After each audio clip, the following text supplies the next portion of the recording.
இருக்கிறது. தீர்மானம் அது தொடர்பாக நிறைவேற்றப்பட்டிருக்கிறது. அந்த நேரடி காட்சிகளை பார்க்கலாம். கையகப்படுத்துதலை தானே ஒரு சுயம்புவாக உருவாக்கி இந்த இயக்கத்தை நடத்தி கொண்டிருக்கிற வன்னிய சங்கமாக உருவாக்கி 35 ஆண்டுகளாக கட்சியாக மாற்றி இன்றைக்கு உருவாக்கி உழைத்துக் கொண்டிருக்கிற மருத்துவர் ஐயா அவர்கள் என்ன சொல்லுகிறாரோ அதுதான் நம்முடைய தமிழ்நாட்டில் இருக்கிற பெரும்பான்மை மக்களுடைய வேலை வாக்கு.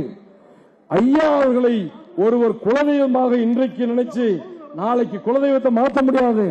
எங்களை பொறுத்தவரையிலே நான் பிறக்கும் பொழுது என்னுடைய குலதெய்வம் மருத்துவர் ஐயா, என் உயிர் போகும் வரையிலே மருத்துவர் ஐயா அவர்கள் தான் என்பதை நாம் அனைவரும் மனதார உருக்கி இருக்க வேண்டும் என்று அன்போடு கேட்டு தீர்மானம் 2 வருகிற 2026 சட்டமன்ற பொதுத் தேர்தலில் பாட்டாளி மக்கள் கட்சி அதிக இடங்களில் மிகப்பெரிய வெற்றியை பெற உரிய கட்சிகளுடன் பேச்சுவார்த்தை நடத்தி வெற்றி கூட்டணியை உருவாக்க மருத்துவர் ஐயா அவர்களுக்கு முழு அதிகாரம் வழங்கப்படுகிறது. புரியுதா? தமிழ்நாட்டில் சட்டமன்ற நாடாளுமன்ற பொதுத் தேர்தலில் மருத்துவர் ஐயா அவர்களால் உருவாக்கப்பட்ட கூட்டணி தான் வெற்றி கூட்டணி என எல்லோராலும் பேசப்பட்டு பாமக அதிக இடங்களில் வெற்றி பெற்றது. ஆனால் சமீப காலமாக நடைபெற்ற தேர்தல்களில் பாட்டாளி மக்கள் கட்சி அதிக இடங்களில் வெற்றி பெறாத நிலை உருவாகிவிட்டது.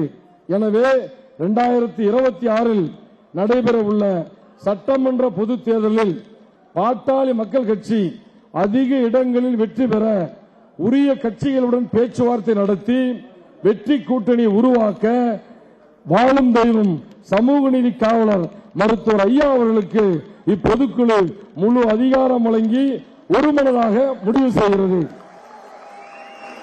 நன்றி, வணக்கம்.